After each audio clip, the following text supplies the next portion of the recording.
Welcome to the Danny Clinkscale Reasonably Irreverent podcast. Insightful and witty commentary, probing interviews, and detours from the beaten path.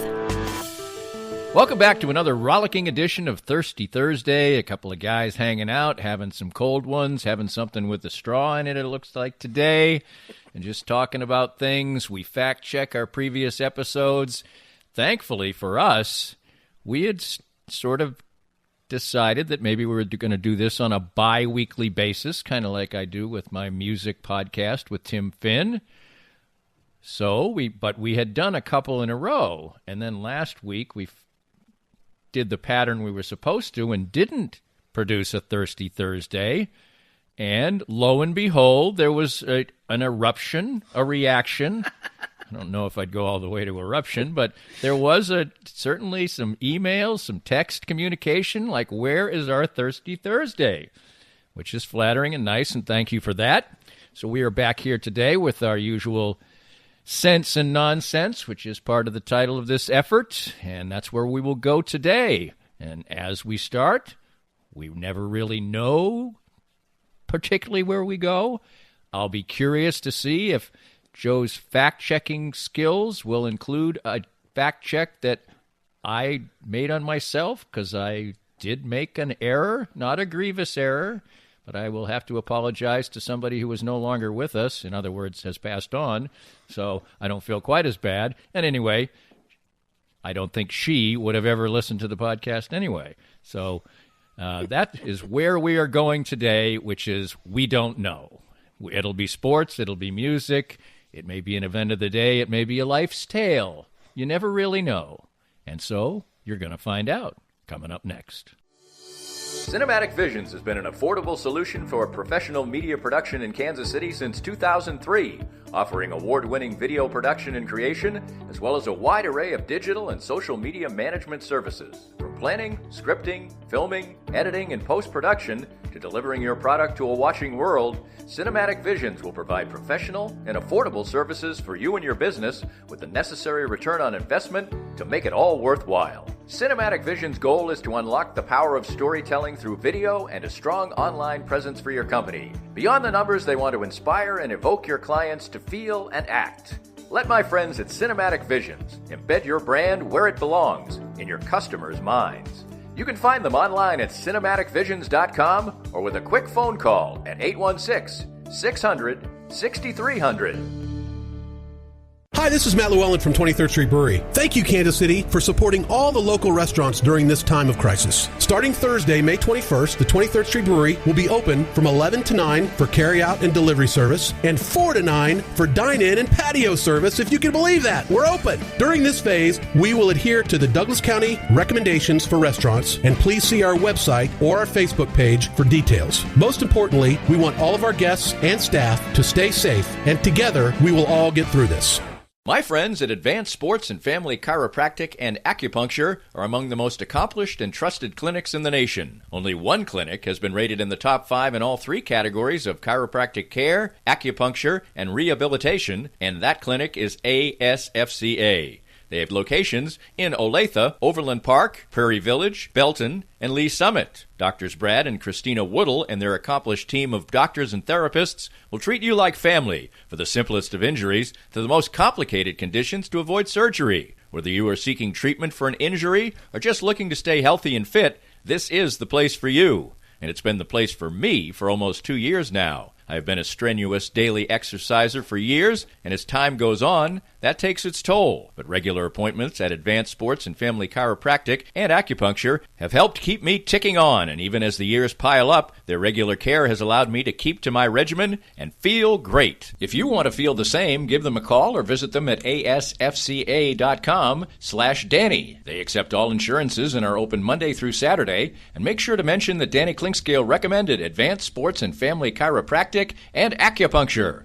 If you'd like to join these and other great sponsors and market your business to a growing and engaged audience, contact us at danny@dannyclinkscale.com. Look forward to hearing from you. All right, guys, we're back. This is Joe with the fact check. Danny. Okay, we'll see how you do. Are you ready to take your medicine here? I am absolutely ready. Well, it's not too bad. So I told a story about my friend Rob that would have the coffee diet, and he reached out to me and corrected me that it was bulletproof coffee.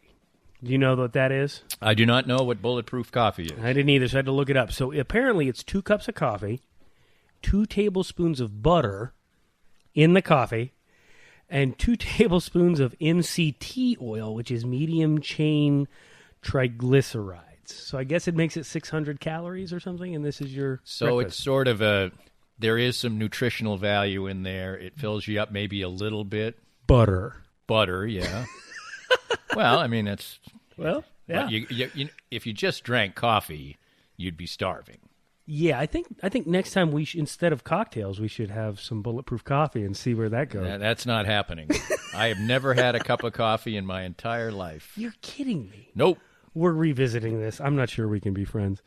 Fortune cookies. It's not clear. It's not totally clear. It is a muddy history. Uh-huh. But they think the most likely theory is that an immigrant named David Juna invented them in 1918 because he was handing them out to poor homeless people around his restaurant. Really? Yeah, so he'd put little messages in them to try to Boost their spirits? pick them up. Yeah. Yeah, that's not... I had heard the version, I think, that you ran out last time, that it was kind of a marketing tool. Yeah, to get that's... people to remember, but this sounds more egalitarian. It's better. It's more uplifting, I guess. French fries. Uh-huh. You said that they probably weren't even French. Mm-hmm. It's correct. They're Belgian.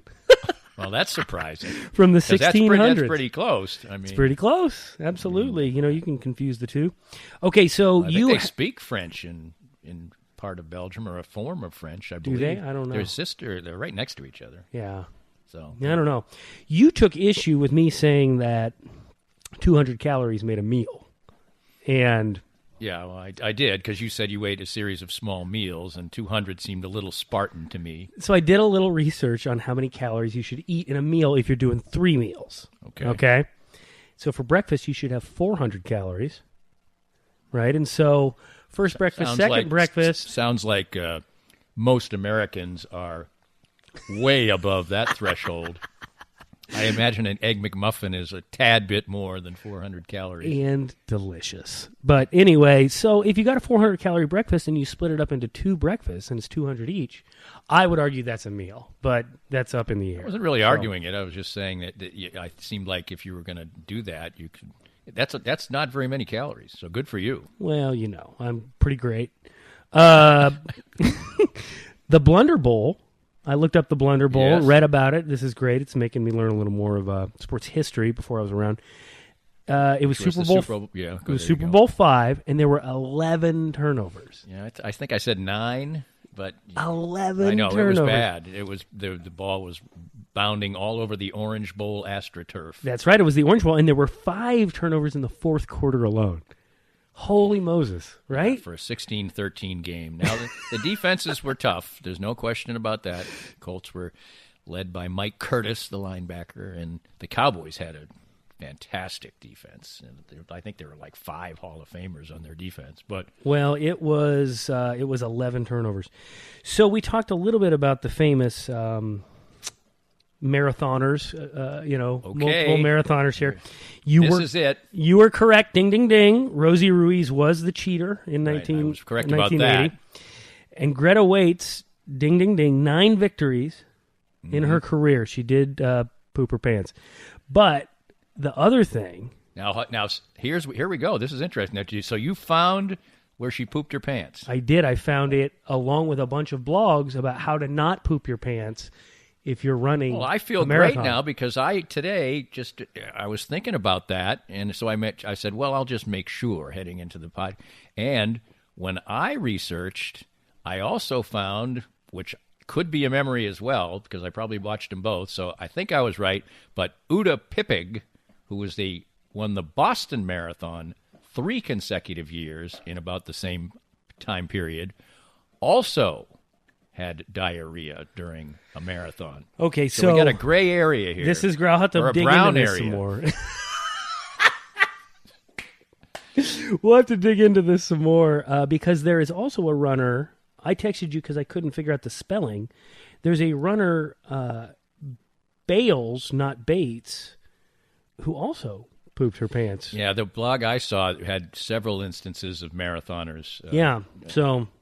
Had to relieve themselves during the race. Yeah, so you got that. But the best memory though was my sister, who was kind of a germaphobe, was horrified, and she's a great athlete as well. But she was like, "I'd quit. I'm quitting. I don't care if I'm going to win the marathon. I'm quitting." Well, give Greta Waits her due. 9 victories in the New York Marathon. No gold medal, though. That's the one thing she never did. I remember that.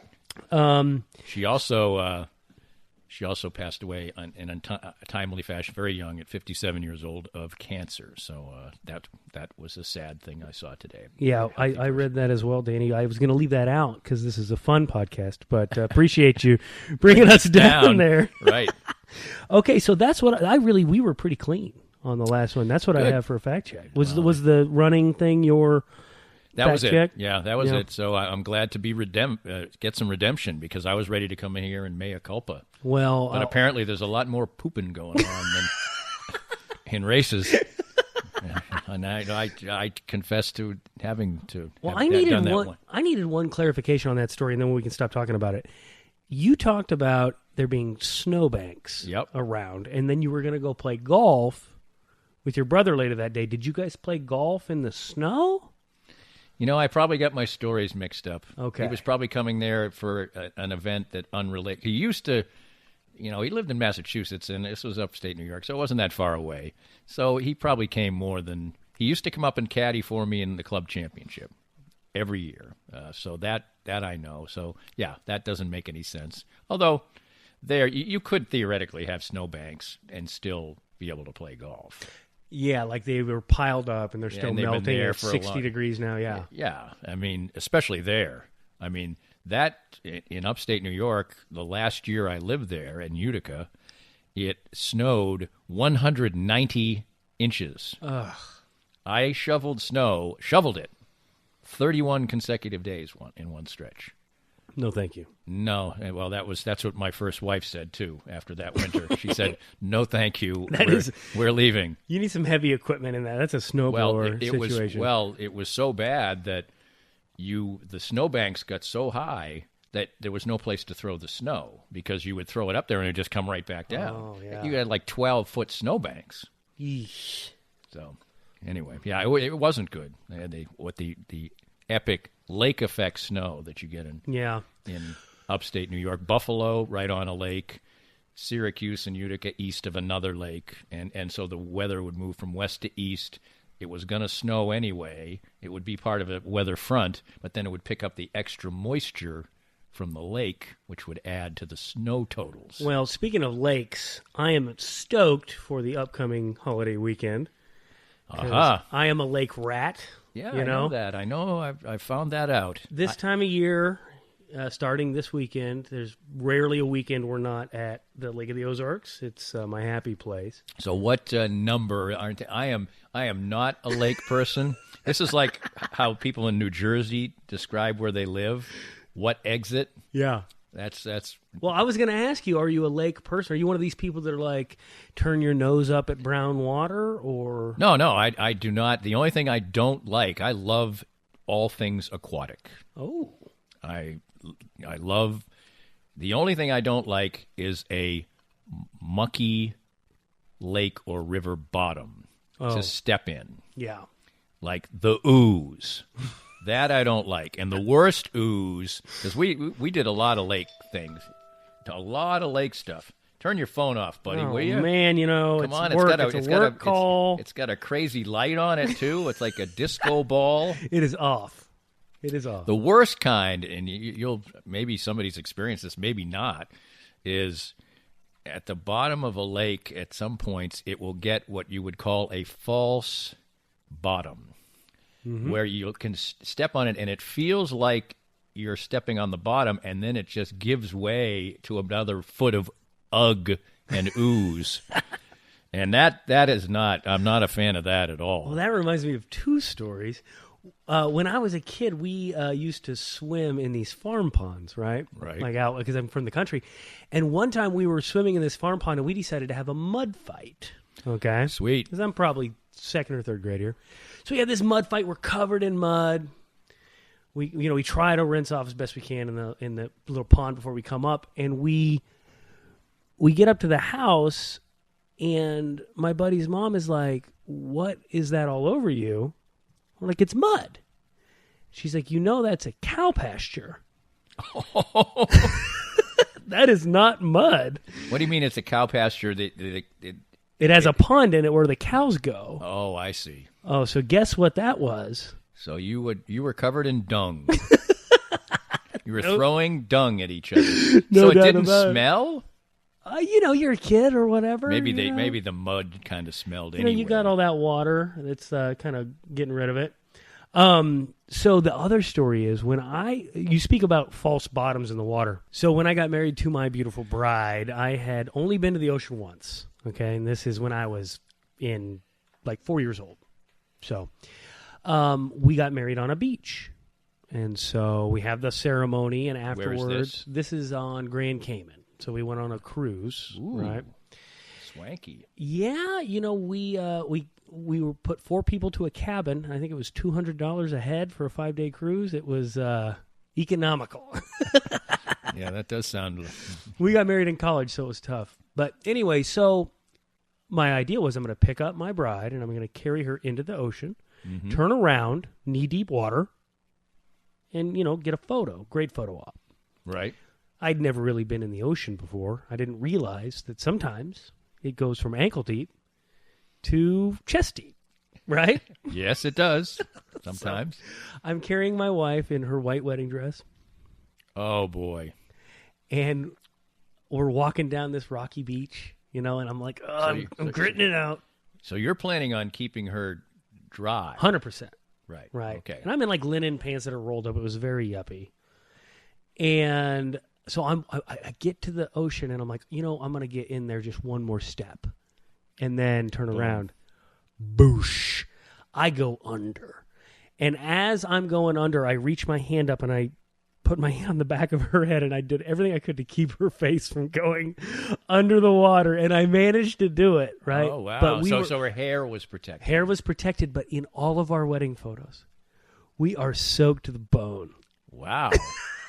So this was this after you became man and had they declared that you were man and wife? Yes. Okay. So I declare you man and wife. Da-da-da-da. You may kiss the bride. We do that. I pick her up. I carry her out. Everybody's laughing. I'm carrying her out there. Whoosh. Yeah, it was awful. Well, that's not as bad as it could have been. Well, I spent a lot of time at the ocean when I was a boy. I think I may have mentioned this on this segment. If not, people have probably heard it before. My dad was a TV news anchorman, and he went through periods of had a very schizophrenic childhood in the fact that he was either had a really great job and was making really good money, or he was not working at all. Well, he always did something. He'd paint houses or something, but he wouldn't be on TV. So we went through a period where we had a lake house, and the lake house was only 20 miles away from Old Orchard Beach, Maine. So we'd spend the morning at the lake and the afternoon at the ocean. Wow, that's cool. That was pretty sweet, and it did lead to the Clinkscales family sport is indeed, well, many. We are pretty athletic, but body surfing.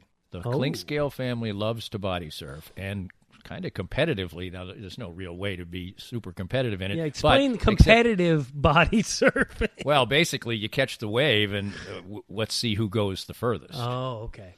And this is at a time before body surfing has been severely impacted by the rising ocean levels.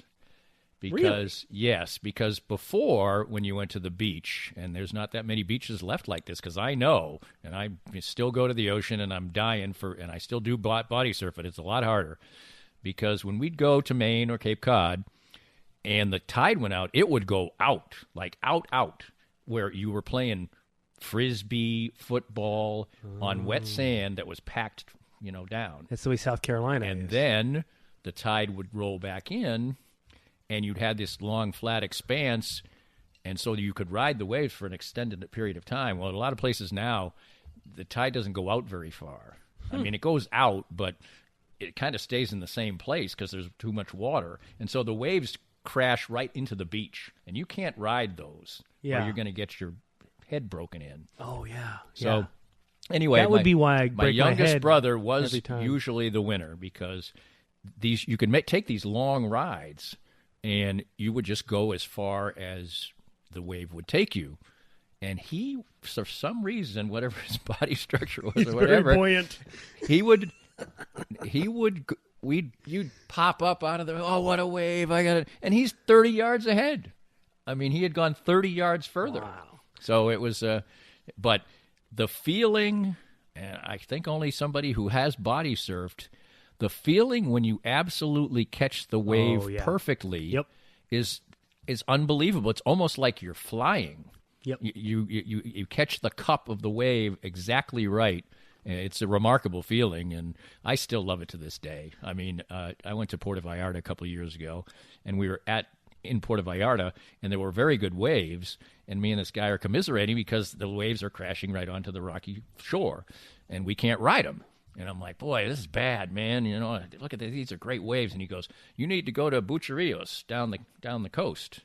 Great waves down there, and they don't crash right on them. So we did, and the guy says, just take the bus.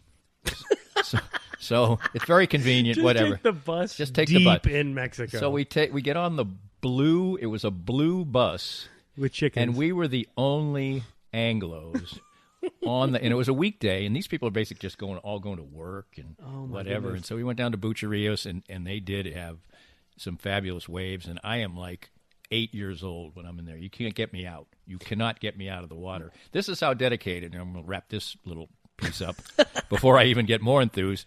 This is how enthusiastic the Clink Scales were about body surfing.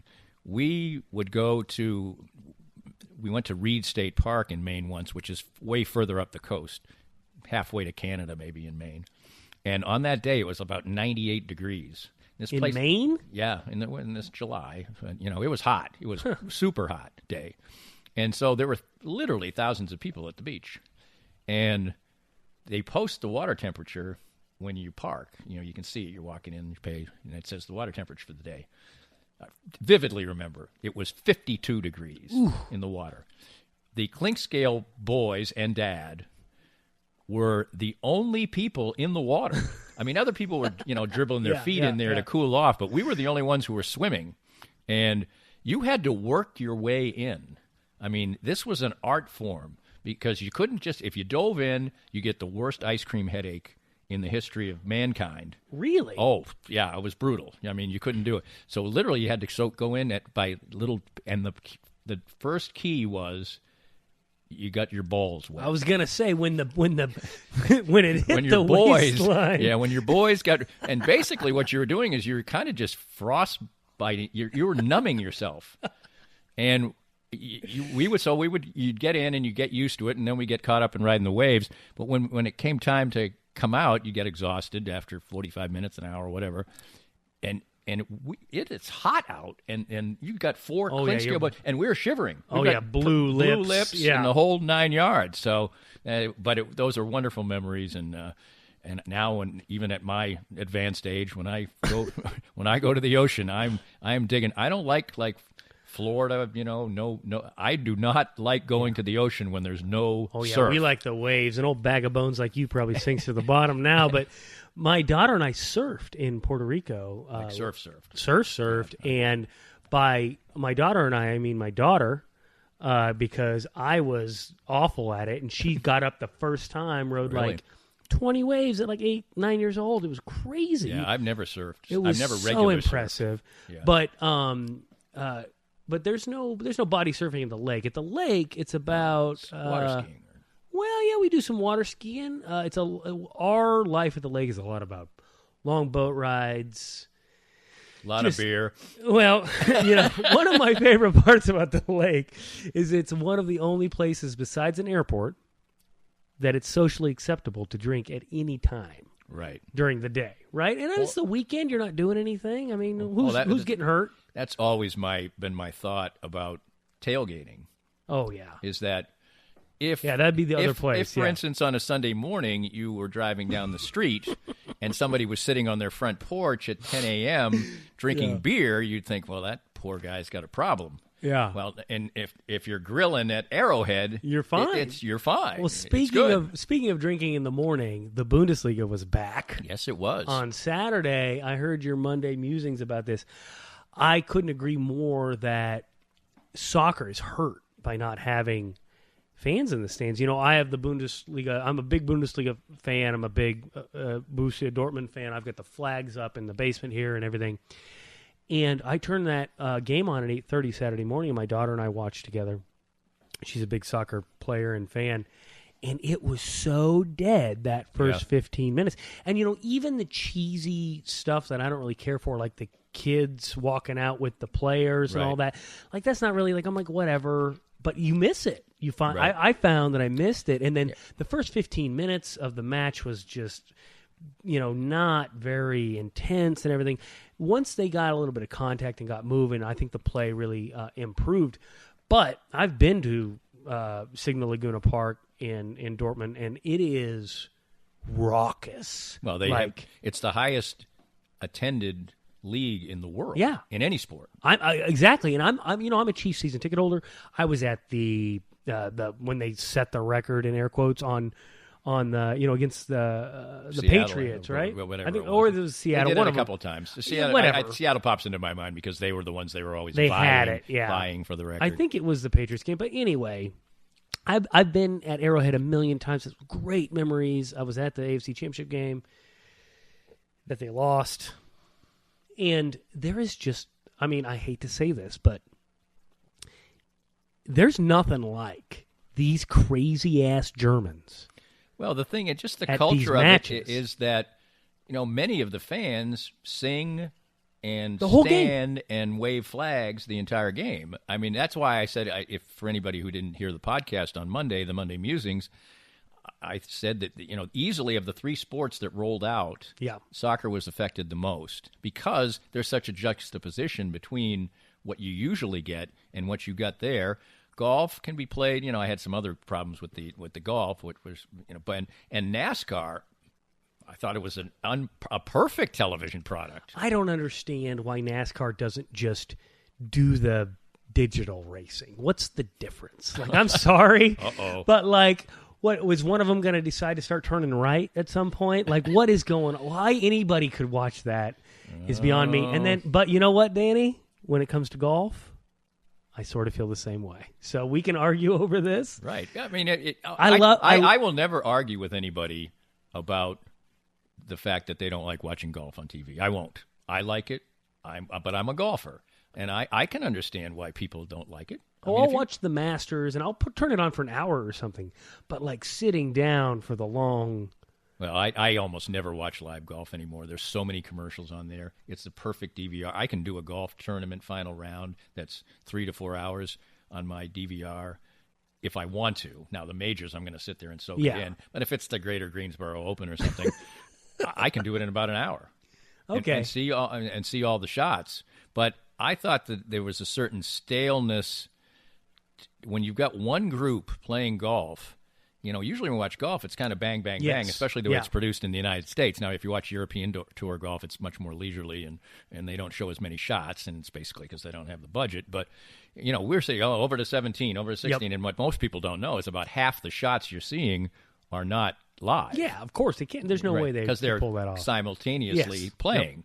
Yep. So there's a lot of fast-moving, the way it's directed, which is a miracle of television science, makes it a little more fast-paced than it would be ordinarily. But the other day, what we're watching is 4 golfers playing. They all hit their shots, and thank goodness they're all fast players, by the way.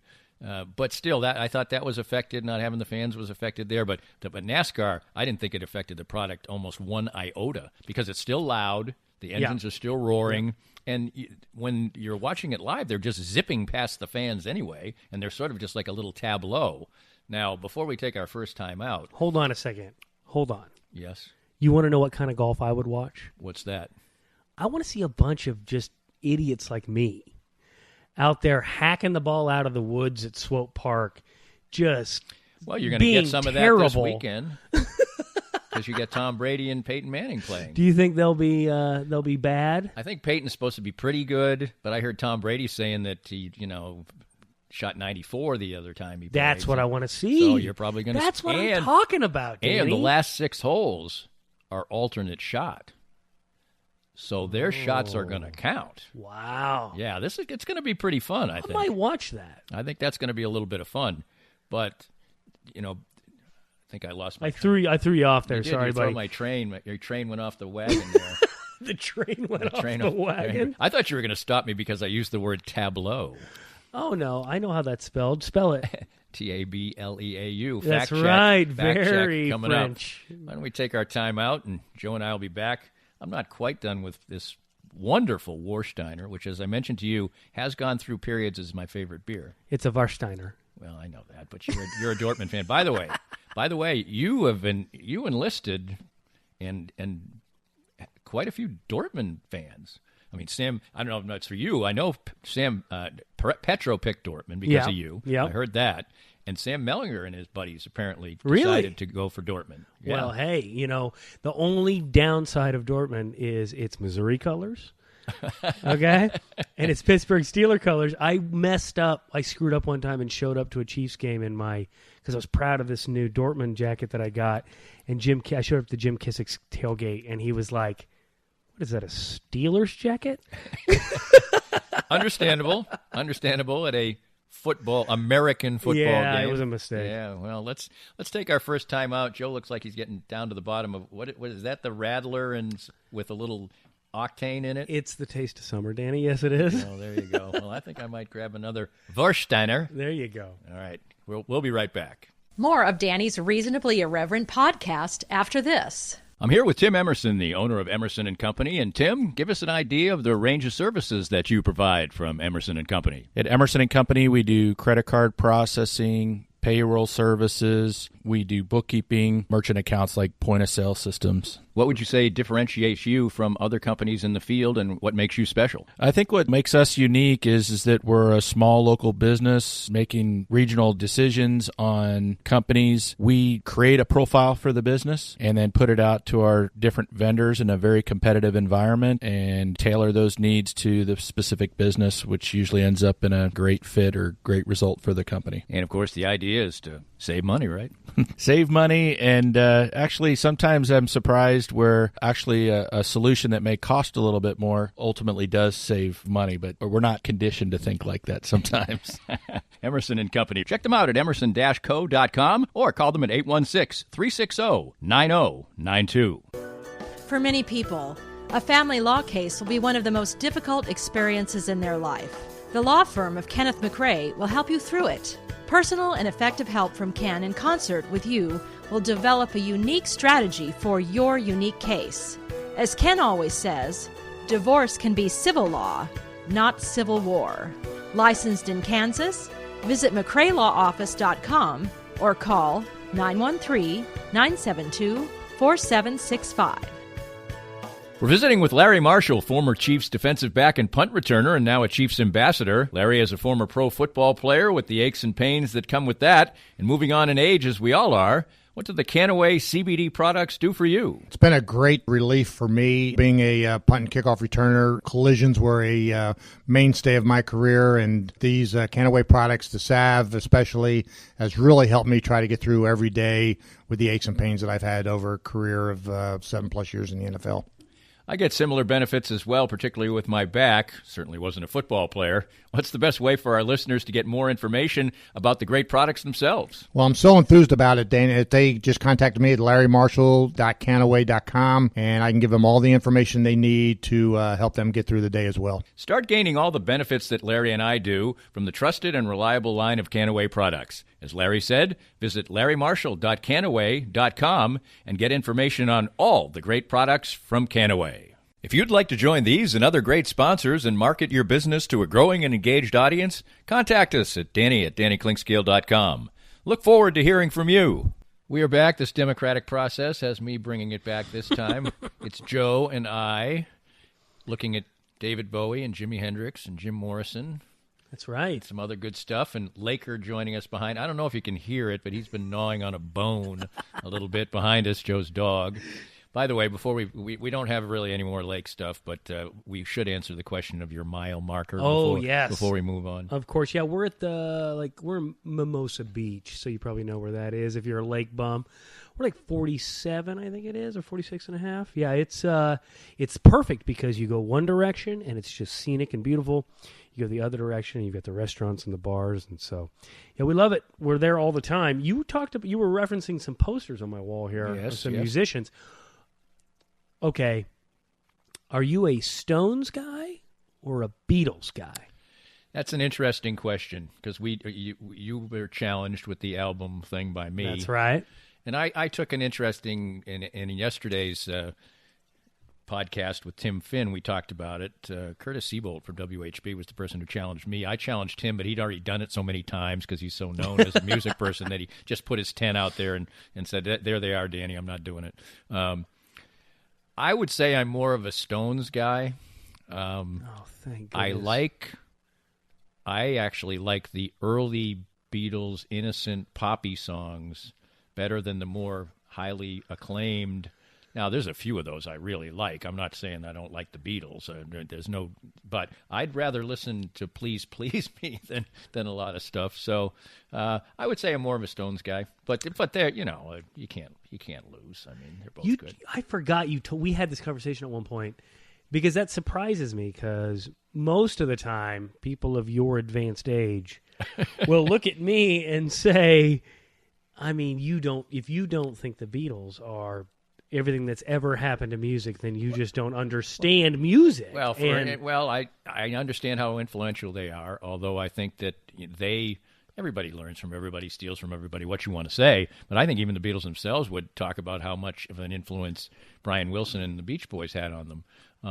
So, I mean, everybody learns from each other. The Stones were an interesting band just because when they first became famous, they just played all covers, basically. And so did all Zeppelin. All That's blues right. stuff, and then they learned to write their own songs and fabulously well.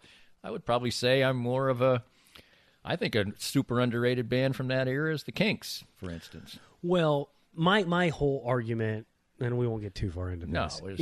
That's a whole podcast. Yeah, exactly. Is that Buddy Holly, if he doesn't die in that plane crash. Well, that's an interesting.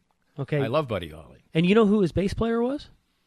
Well, Jerry Allison was his bass player. He had his very famous bass player that went on to much acclaim in music business. Oh, it was Waylon Jennings. Waylon Jennings, that's right. Well, he played on some records for him. I don't think he wasn't in the Crickets, but no, but towards the end when they're touring, right? And Waylon Jennings then took like a 10-year hiatus from music and then became Waylon friggin' Jennings, which for me... Waylon Jennings was supposed to get on the plane.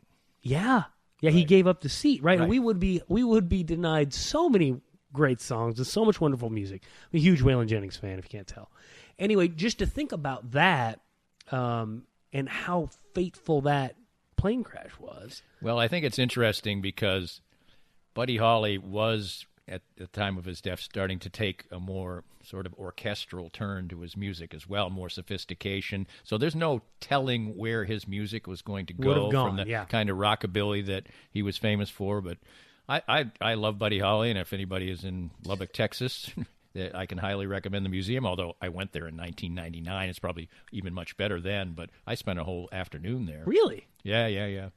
Lubbock, that's which college Texas is in Lubbock? Tech. Texas Tech, got it. Yeah, I was on a big tour of, I just gotten divorced, and I was doing... Congratulations. I was doing pre and post for Kansas.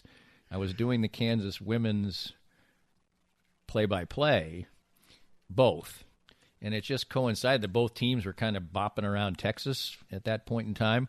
So I did like a world tour of Texas for about 10 days, and I ended up in Lubbock.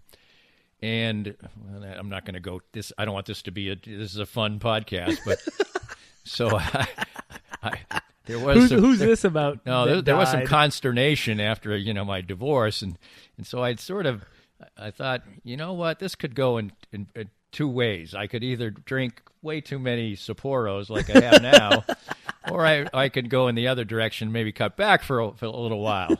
So I opted in that direction. So when I got to Lubbock, I don't think I'd had a beer in like 4 or 5 days. But on the Saturday night, I said, okay, it's time for a couple of beers. Let's find it. So I drove down to the local convenience store, which in Texas, generally, you can get anything you want. Get yourself a 12-pack guns, ammo, dynamite. 12-pack of whiskey. some Lone Star. Right, whatever. And the guy says to me, he goes, this is a dry town. I'm like, what? This is in the book, right? Yeah, I believe it is. I think so, yeah. Yeah, so anyway, he says, but, if you just drive 5 or 6 miles down the road, you just cross the county line, and you can get some beers. So literally, you come up over this rise, and there's like neon lights like 20 feet, 30 feet high, and there's all these liquor stores right at the county line, and they were they had drive-thrus too. Yep. So, I mean, what's the point, really? I know. We duck hunt in a dry county in Arkansas, and we go to this lodge, and there's just full bar, and it's full of, the first time we went, we're like, hey, do we need to bring any beers or anything? And, no, we got it for you. So is it considered a private club? Is that what? Yeah. Right. And so we're like, well, we have certain things we want, and they're like, don't worry about it. We've got anything that you could possibly want, right? And so we stopped at the convenience store just in case to pick up some, what is it that we get when we go down there? You can Yingling, because you can't get Yingling here, right? So Yingling's a Pennsylvania beer, isn't it? But east of wherever this is, that's like the line where you can get Yingling, right? So, excuse me. So we stopped to get some Yingling, and it's a dry county. And we're like, are these guys messing with us? Like, what's, know? And so we get to the lodge, and we open the fridge, and it's just Yingling as far as the eye can see. They knew what we wanted. Maybe you can call it the same thing because when I went over the rise, I said, it's Beer Vegas. I mean, that's literally what it seemed to be. It's the beer oasis. Yeah, the beer oasis is absolutely the case. So that's right. Did what I was wondering this week? I was thinking about the Super Bowl because I think about it a lot. Because well, you should. Everybody should soak it in. I waited a long time, and then Patty Icicles came down from the mountaintop and delivered for me.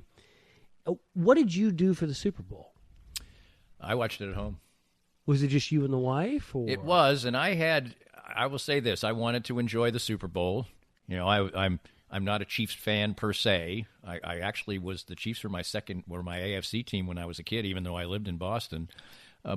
But I also oftentimes, nice touch there. Bush. Have you seen that commercial? Yes. What sounds more refreshing? So anyway, oftentimes during the games during the season, I did sort of a live blog. I posted a blog right when the game was over, and so I would write during the game, and then as soon as I could turn it around, I had a couple pictures, whatever, I would do that. And I said, for the Super Bowl, I'm just not going to do it. Life's too short. I want to watch the game and enjoy it. And so I barely tweeted during the game because I just wanted to soak it in and enjoy the game. So I watched it in our TV room and with my wife, and so I enjoyed it that way. Yeah. How about you? You did the same thing, didn't you? Well, I told my wife when we first got together, I wouldn't even go to family events if there was a Chiefs game on. It was. I understand that. We talked about that on the last Thursday. It's just Super Bowls. But it didn't need to be a Super Bowl. It was just if the Chiefs were playing, I'm sorry, I can't go to Topeka and deal with anything but watching the Chiefs play. So anyway, I told my wife early on, if the Chiefs ever make the Super Bowl, I'm going to watch it in solitude or with my college roommate and Casey, who we would, that was the Chiefs when they were. That one year they started 9-0, and then they went to Cincinnati. And I remember they came to the TV broadcast, and it was like smoky, and it was like because they shot off all these fireworks, and it wasn't going anywhere. And that's when they lost. That was the Trent Green, Priest Holmes team, and we thought they were gonna, not the Alex Smith 9-0 Andy Reid's first team. I think definitely never. Because I got sent to Denver. For the week of the game to cover the Broncos practice. I mean. That week, I remember. I had 0% faith that they were going to do anything with Alex Smith pulling the trigger. But with Trent Green, I kind of did, right? Anyway, Alex Smith, great guy, I'm sure, but never going to win a Super Bowl. So anyway, it came around, and I happened to have neck surgery a few weeks before that, and so I really couldn't go anywhere anyway. So it was the perfect excuse. It was just I had my wife, pack a cooler of beer and bring it down to the basement because I was on a 1 pound restriction. Right. And I just posted up in the seat that you're in right now. Wow, I'm in a special seat. On this television you can see right television. here. And it was a little dicey. I never gave up. But the beginning of the fourth quarter, we might have switched to whiskey. I mean, that's all I'm saying. We might have switched to whiskey. And it went from a drown your sorrows to a celebrate your victory whiskey very quickly. And so I was always curious what you had done. I was watching, you watch these replays, and I was watching the other day. They'll do full matches of the Premier League, then they'll do these highlight packages, which are fun, these half-hour ones. But this was a full match. And it was the final game of the season, and I didn't quite remember what happened. Then when it happened, I'm like, oh, of course, they just showed highlights of that. It was Manchester City winning their first Premier League in forever on a last-minute goal. Yes. And they were down. I don't know if I've ever – and they were playing a bottom feeder, a team that basically just barely avoided relegation. It was the most incredible finish to talk about fandom like yourself. Yeah. They were showing crowd shots. This is a full game broadcast. And these people looked like they were going to commit suicide. I mean, because all they had to do was beat Queen's Park Rangers, who wasn't a very good team. And I believe that simultaneously... Right, Arsenal was my was squad. Playing, yeah. And Arsenal did win their game. Which, by the way, is a great thing that the Premier League does. They're not like, oh, we're going to set these games out to get as many viewers as we can. They put them on simultaneously to build excitement. Well, also so one team won't tank. The other leagues have taken the idea from them. By the way, how many how many inches is that TV? Are you asking me how many inches it is? I am asking you how many inches it is. Your TV. That is I believe it's 70, 72. This is how pathetic you are in the world. I remember, not you. I remember. Appreciate that, Danny. I remember when I got my first HD television, which is still. Oh, I'm telling my HD which story. Which is still the Absolutely. one I have. Oh, really? Yeah. And so it's about 10 years old now, or however long HD has been around. Yeah. I probably got one after a year, maybe a year of HD. So when they brought it, and it's a 56, okay? Which is enormous at the time. And we have a pretty small TV viewing area. So where I watch TV is about this distance. Yeah. What we are now, maybe 8 to 10 feet, maybe. And the other night I was watching it, and I was watching golf, a replay of golf. And I remember when I first got it, they brought it in and they set it up, and I was embarrassed. No, I was embarrassed at how big it was. Yes, exactly. And I was like, there are people starving in Africa, and I've got this thing. Absolutely. And so the other night I'm watching, I'm going, I need a bigger TV. I literally was. I'm like, this thing's too small. I bought this TV for $20 with credit card points. Anyway, wow. Here's the deal. So this is your initial. This can't be your first one. This is the first one in this basement and the only one. This one's pretty old. Yeah. Okay. Well, we're staring at a black screen, by the way, folks. There's nothing on. Here's the deal. I was in college at KU and I was working nights. So I would work 9 at night to 6 in the morning at Home Depot stocking shelves. Right. Okay. I'd come home, I'd take a nap, I'd get up, I'd go to class, and I'd come home and I'd take a nap and I'd get up and I'd go to work. And so I would sleep, 6 or 7 hours, but in 2 shifts. 2 shifts. Right? Not a good way to live. But no, but you do paying what you your do. way through college, you got to do it, right? So I met my wife, and I was terrible with money at the time, and I'd met my wife, and she started helping me with my bills. And one month, I'd paid everything, and there was like $1,300 left in my account. And I said, "What's this $1,300 for?" And she's like, "No, this is just money you have." And I was like, "What? No, but what is this? To what bill is this allocated?" Right? Right. And she said no. And she said, "No, this is just extra money." And I said, "Well, then I'm purchasing a high definition television, right?" So I drove to the Best Buy in Lawrence, and I I bought this TV, and it was a 46-inch, and it was about 46 inches deep also. I mean, this thing was a monster. Oh, so it had a back on it. Yeah, it was a monster. Yeah, I never got an HD TV that had a back on So we brought it home. There were we paid $15 a month extra on our cable for 3 HD channels. One of them was CBS. One of them was ESPN. And the other one was just a channel where whales jumped out of the water. So you got it really early. Super early. And it was, I remember the first Saturday we watched college football on it. Wisconsin was playing some rummy, and they were beating them like 46-0. And Casey and I watched every second of the game. I remember they were like waving these red pom-poms in the stands, and we're just like, you can see every blade of grass. You can see everything on the pom-pom. It was just blowing our minds, you know. And this was the days of Blockbuster, so we would go rent, you know, a DVD.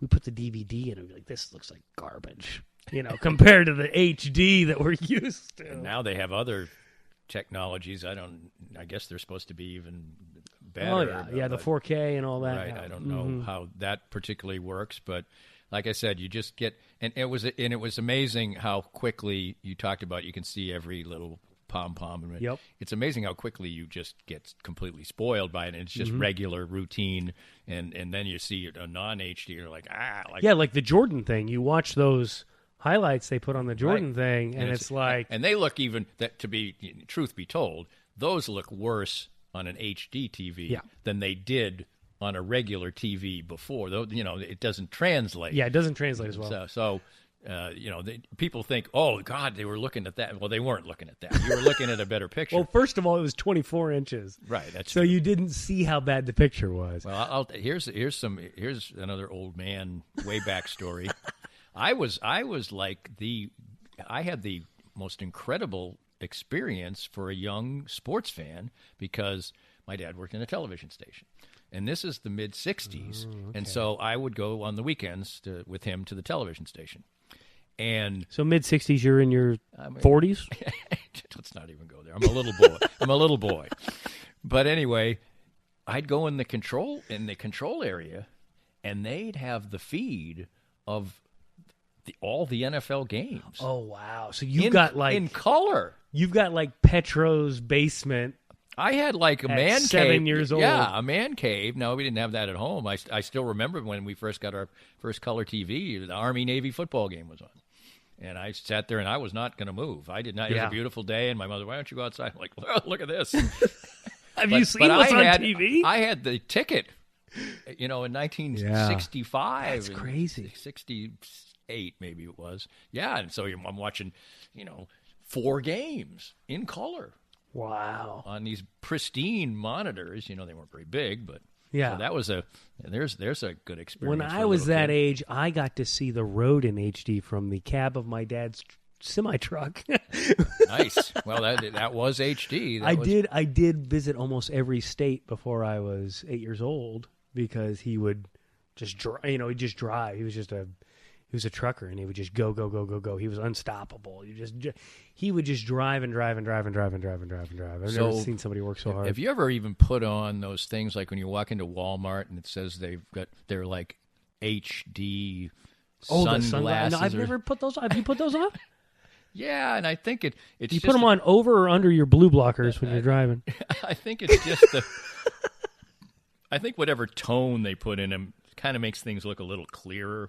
Okay. I don't think there's any real HD capability to it. I would doubt it. Yeah, I think that would require some. So sort I of don't camera. know what. Yeah, I would think. So. Yeah, it was. That was my youth, was getting on the truck and going. So you would go on like a big rig run? Oh yeah, for weeks. Yeah, with really? My dad. Oh yeah, yeah. One time. So my dad. I went to the TV station. You went to Arkansas. Absolutely. One time, yeah. One time, my dad was. He would be very careful, I think, looking back, about where he would park and sleep if I was with him, right? Because there's some rough truck stops and stuff. And I remember one time we were sleeping at a certain truck stop, and he was like, "Listen, don't ever open the door if somebody knocks on the door." Now, Danny, I have to ask you at this point: do you know what a lot lizard is? Is that a hooker? It is a lady of the evening. Hey, I got it. That hangs out. And I don't know that. That was just a guess. Yeah, I can tell by the look on your face. That is a lady of the evening that hangs out at truck stops. And the reason I know this is because I had to learn this at a young age. My dad was like, I have to sleep. We're sleeping here. Don't open the door for anything. And, he'd sleep in the truck. And so he locks the doors. And then there's these little windows down by your feet when you're in a semi, if you've never been in one. So you can kind of see down because you're so much higher than everybody else. And I hear this little knock on the door. Yes. Right? And I look down there, and there's this very pretty lady. Oh, so she was pretty. I mean, I'm 6. Seemed like a pretty lady to me with the hoop earrings and the made-up makeup, like a clown makeup. And she's like, and I crawl over there, and I get my nose up against the glass. How old are you now? I'm like 6. Okay. And she has this look on her face like, oh, Kay, hi. And she starts waving and smiling at me. Now, what was your dad's explanation to you of this? Well, I asked him the next day. I said, Dad, there was this nice lady that visited us last night. This nice lady. He goes, did you open the door? I go, no, you told me not to open. I was a good kid, You told me not to open the door, so I didn't open the door. He goes, oh, okay. What did he say? He said, oh... He said, these are the ladies that go around and make sure we're not going to run out of gas. They check and see how much gas is in your tank. That would be accurate. That would be accurate.